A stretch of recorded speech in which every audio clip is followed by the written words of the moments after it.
mga ka-BBM! Barangay Tahanan.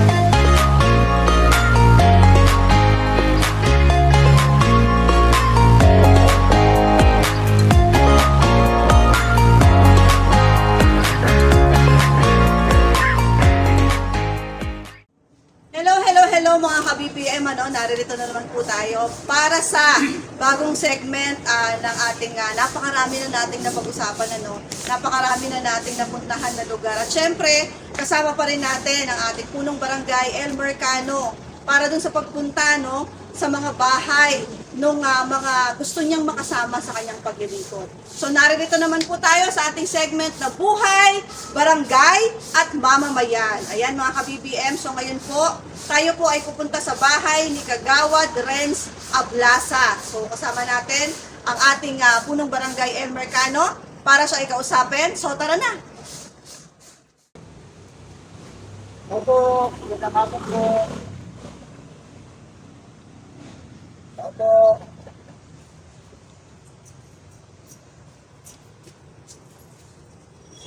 Ay, gusto ko na dadaw po kayo. Pwede ka pang makapagsa. Opo naman. Wala pong problema. Doon po tayo sa may upuan po tayo dyan sa labas. Ito po tayo ito na po tayo.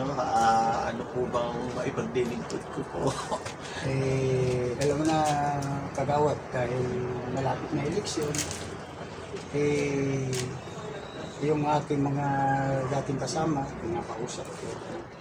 At isa rin sa gusto kong makasama ka sa slate ng servisyo busy sa publiko. Dahil nakakita ko sa iyo yung pagiging isang talagang matapat at masigasig sa committee na nalakan mo.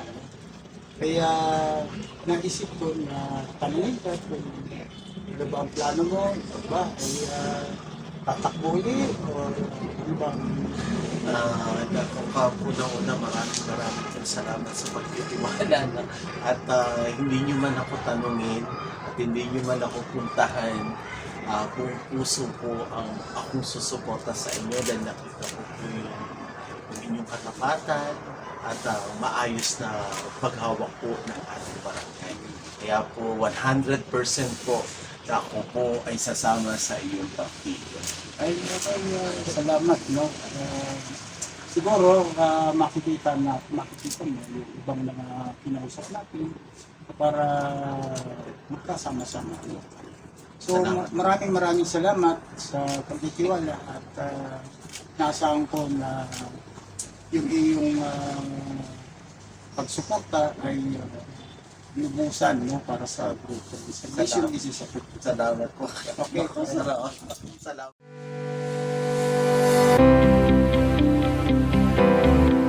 Sa lahat, gusto ko pong magpakilala sa inyo. Ako po si Kagawad Renz Ablasa. Mas kilalang po friends. At gusto ko nang ibahagi sa inyo yung aking karanasan. Ako po ay bago mapasok sa politika, ako po ay nakapagtapos ng physical therapist at 22 years ako sa ibang bansa. At doon po ay kumuha po ako ng aking doctorate sa chiropractor. Sa ngayon naman po ay hindi ko po siya nagagamit dahil po nandito po ako sa Pilipinas at may time po na tayo po ay nag-duty rin po naman sa private hospital. At ano ba yung aking istorya? Hindi ko rin naman akalain na ako ay mapapasok sa politika. Dahil ang pangarap ko lang naman talaga ay tumulong sa tao. Kaya nung time na kausapin ko yung aking mga kapatid na gusto ko magbalik sa mga tao, mas pinili ko po yung Red Cross. Kaya for almost 3 years, naging volunteer po ako ng Red Cross at ang nakakatuwa doon, na-recognize po ako sa Red Cross at inilaban po ako nila as Board of Director po bilang representative po ng San Jose del Monte. Bagamat hindi po tayo pinalad, ay naramdaman ko po na ina-acknowledge po nila yung tulong na ginawa ko.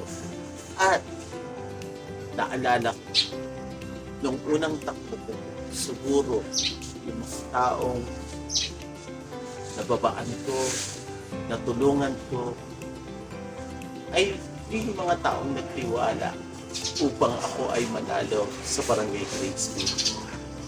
At hindi ko sinayang yung boto. Ayon po ay nagtrabaho at nilunch ko po ang bisikleta klinika.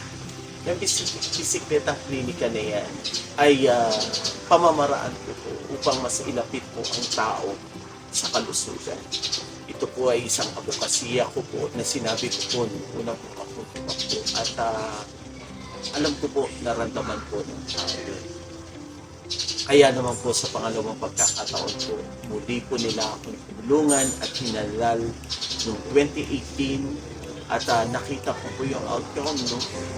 Alam niyo po ba, sa totoo lang, ako po talagang, ang pamilya ko yata taga Graceville. Dahil nung panahon yun, hanggang sa ako po ay tumakbo ng pangalawang pagkakataon, tanging ako lang po talaga ang botante sa aming pamilya dito sa Graceville. Pero yung makatanggap ko po ng mataas na boto galing sa mga taong nagtiwala sa akin ay isa na naman pong tingin ko po isang pamamaraan po ng Diyos na ito yung mga tiwalang to dapat hindi ko ipagbaliwala. Panahon ng pandemic, ginamit ko po yung aking kakayahan, ginamit ko po yung aking pamamaraan upang makatulong po sa ating CXO, upang sa gitna po ng laban natin sa pandemya ay makatugon po ang Barangay Graceville. Napaka-epektibo po ng BHERT. Itong BHERT na to ang naging aking mga kaagapay upang tumugon po kami sa pandemya. Nagpapasalamat po ako talaga dahil ang aking mga kasangkuni ay hindi rin naging madamot upang yung mga na-home quarantine po natin, nabigyan po natin ng tulong mula sa gamot hanggang po sa kanilang 14 days quarantine of food pack. At kinilala din po ang ating BHERT sa Region 3 upang nakita nila yung galing at usay at pamamaraan po ng BHERT, naging epektibo po ito. Kaya napakasarap sa pakiramdam at dumating din ang pagkakataon na tayo po ay naging presidente po ng samahan ng mga kagawad at nakakatuwa po sa isang simpleng kagaya ko po ay pagkatiwalaan po ng District 1 and District 2 bilang presidente po nila. Doon po marami po tayo nagawang tulong para po sa mga may sakit natin na kapwa po public servant hanggang sa namatayan. Ngayon po ay muli po ako tumatakbo para sa aking ikatlong termino at sana po muli niyo po wala. Marami pa po akong gusto patunayan sa barangay at gusto ko pong mag-iwan ng legasiya na ang pagiging public servant hindi ito isa lang titulo, kundi isang trabaho, isang obligasyon, isang abokasyon na mailapit mo ang kamay mo o mailapit mo ang barangay sa iyong nasasakupan. Kaya po, sana po sa aking huling termino, tulungan niyo po ako. Nandiyan na po ang FE, nandiyan na po ang physical therapist natin, nandiyan na po yung mga hospital na umaalala po sa atin. Tuloy-tuloy po natin ibababa ang programa kalusugan para sa kanila. At maniniwala po kayo, ito pong ating barangay ay epektibo at determinado sa pagtulong, pagtugon at pagbibigay serbisyo para sa mamamayan ng Graceville.